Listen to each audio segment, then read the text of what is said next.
64 Impala is a timeless icon, a cross-section of culture, art, and social progress that spans generations. The development of the Redcat 64 begins with a man known as Jevries. He was the man creating custom one-off RC lowriders that were the inspiration for the 64. His models were a masterwork of scratch building. Hand-cut aluminum extrusions for the frame, custom brass suspension links and steering rack, and a complicated system of electronics, pulleys, strings, and springs to control the hopping motion. So before I started out creating Lowrider model cars, I started out creating Lowrider bicycles. And when Lowrider Bicycle magazine came out, there was this picture over here of a 64 Chevrolet Impala hopping. It's a model kit car. I was like, this is so cool. You can actually create a working model lowrider using a model kit. Like this one over here. This is the first kit I ever bought after that, after seeing that picture of a 64 Chevy Impala.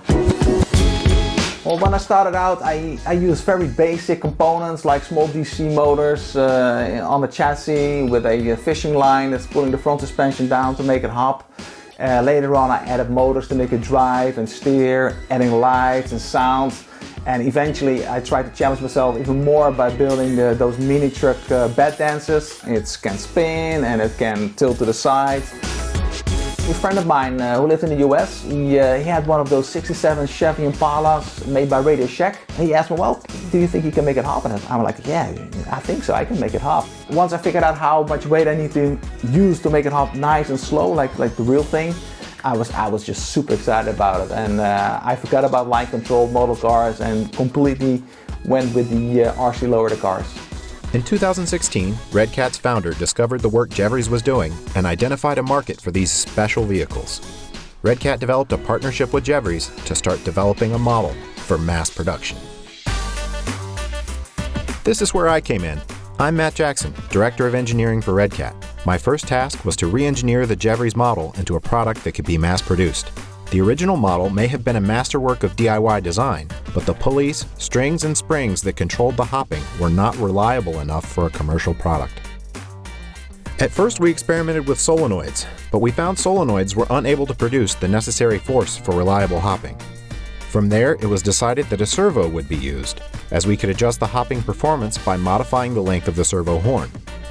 Servos also enabled us to control the ride height of the front end of the car. The tricky thing was finding the right servo to use, so we reached out to Reefs, and they came through big time for us, creating a servo that produced all the strength and speed necessary for hopping.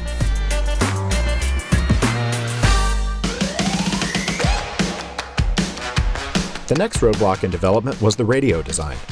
Using a standard pistol grip radio wasn't going to work for the 64, as you need to be able to control the suspension at the same time as the throttle and steering. Our initial ideas included designs such as a completely separate radio to control just the suspension that you could pass to a friend, a game controller style radio, and even a custom radio that would allow you to control the throttle and steering with one hand.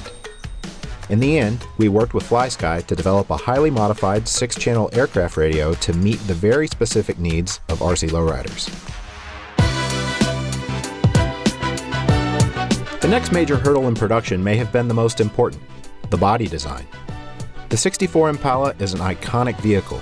Our original designs used a traditional 10th scale RC wheelbase, but the aspect ratio was all wrong, which would have been painful to look at for Impala aficionados.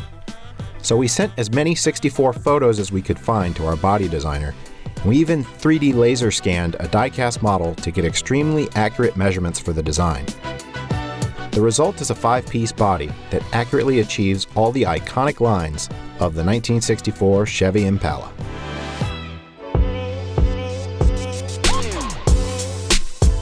In the end, it took 3.5 years for the 64 to be developed. The community reaction to the car has made it all worthwhile. As soon as they announced the car, I saw the post and then I saw the page and I immediately said, let's go. Let's join it. Let's see what this is about. And it was crazy. It was something that I hadn't seen before. So many people just coming together and being so quick to help each other out. And don't get me wrong, the other, communities in RC are the same way, but I don't think that happened overnight. I feel that the 64 community that has literally been created from ground up, it's one that cultivates the culture of the lowrider community. Since I started getting onto the pages for the 64, I've seen nothing nothing but love from the RC community. These guys have amazing talents when it comes to customizing their 64s. First thing I ordered was the clear body. You gotta have that custom paint. You gotta have that custom touch to it, you know, the interior. For me, old school was just a clean ride, nice rims, 520s. I channeled the back of the yellow car to make it sit lower. I drilled the cross members to really lay the front down. Pretty much all the work has been done myself. I engraved the trims, two-tone chrome and gold. I did all the paintwork, the graphics, the flake. I did a trunk setup in there with the 2 pumps. Everything's wired as it should. The 64 community carries many avenues when it comes to social media presence. We're seeing videos shared on YouTube, on Instagram, from different builders all around the world. I've taken it out a couple times, you know, when I'm out and about with the family, to the park, to the beach, just to kind of enjoy it a little bit. The feedback that I get is just, it's kind of crazy, man. Like everywhere that I take it, I get a little crowd, you know, and you know, a lot of props. We set up a photo shoot to do some videos. We went to Chicano Park, talked about the love. The locals gave us space, they didn't mess with us. We went around all over Chicano Park and drove around, videoed, and to prove that these things aren't just shelf queens. The level of customizations, the creativity, the diversity, it's very motivating to see, you know, so many different cultures and backgrounds. And sometimes you have like people like me, you know, since a kid I've always wished to own a real 64. Unfortunately, you know, to this day I haven't been able to. But I did what I would love to do to a real car on the 64. Redcat did what a lot of people have tried and failed, is they brought the RC hobbyist, that hardcore builder, but they also brought in the car enthusiasts that had no idea that RC was a hobby, brought them in and just created this unlimited wealth of knowledge that has created such a cool community to be part of.